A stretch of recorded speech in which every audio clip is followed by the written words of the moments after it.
Assalamualaikum warahmatullahi wabarakatuh. Pemirsa, ini bocoran intelijen yang memberikan gambaran tentang paniknya geng Solo. Geng Solo dilanda kepanikan. Karena apa?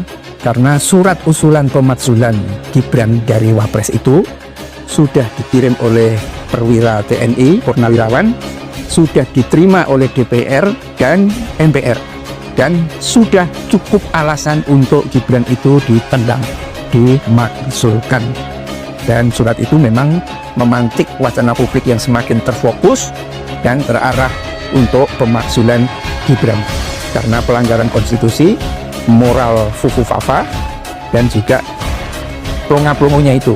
Itulah ya hasil dari diskursus publik menurut sejumlah ahli dan pakar. Gibran memang sudah pantas untuk dimakzulkan karena alasan konstitusi dan moral kekuasaan itu. Inilah yang tampaknya kemudian ya tanggal 25 Agustus itu ya para termul itu mencoba untuk menggerakkan demonstrasi itu ya, yang ada pada tanggal itu digerakkan demonstrasi itu, tapi gagal. Tidak ada orang yang mau diajak turun untuk demonstrasi tanggal 25 Agustus itu ya.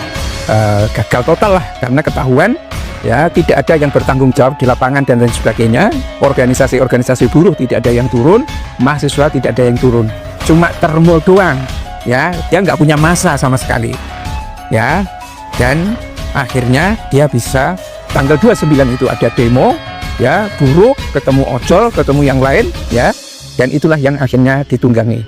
Siapa sebetulnya yang mewacanakan awal-awalnya itu tentang penjarahan rumah-rumah DPR? Memang bajingan juga DPR-nya dalam situasi situasi kesulitan ekonomi seperti ini. Dia naik gaji kemudian berjoget-joget, sangat melukai hati rakyat.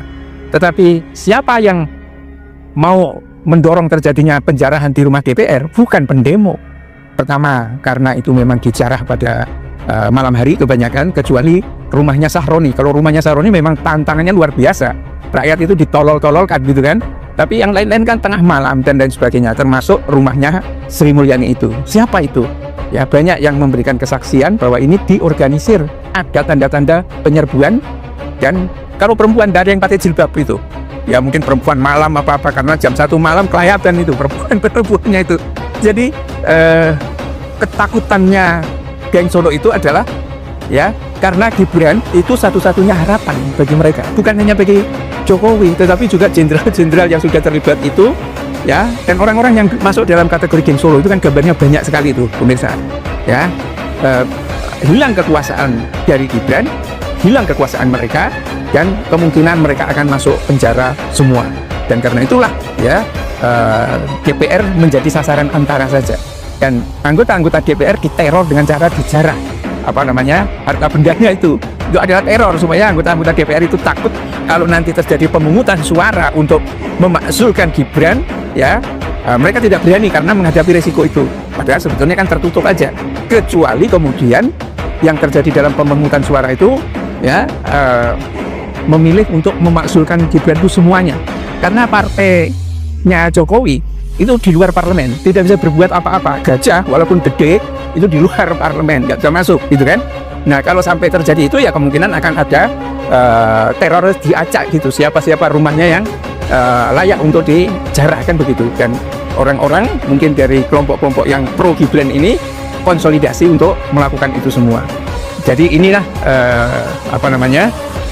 bocoran-bocoran intelijen. Dan karena itu ketika Menham itu ditanya sebetulnya ada keterlibatan dari geng Solo enggak gitu, Syafri Samsudin, Menteri Pertahanan, mengatakan nggak tahu.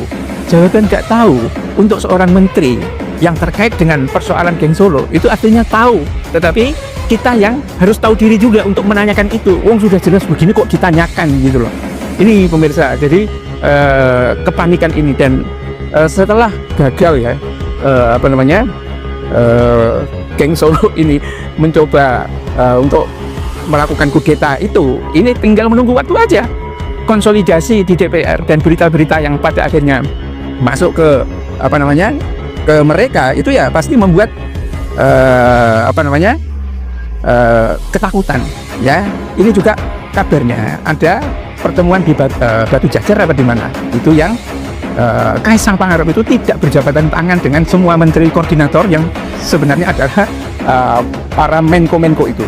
Tuh pemirsa, jadi itu ya Kaisang saat ketemu dengan para ketua umum partai di Batu Jajar beberapa waktu lalu, ya Gibran maksudnya, Gibran tidak bersalaman dengan para menko yang adalah ketua umum partai yang dikuasai oleh DPR.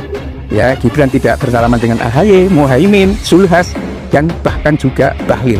Peristiwa itu memantik kecurigaan publik, ada ketegangan yang serius di DPR itu, ya.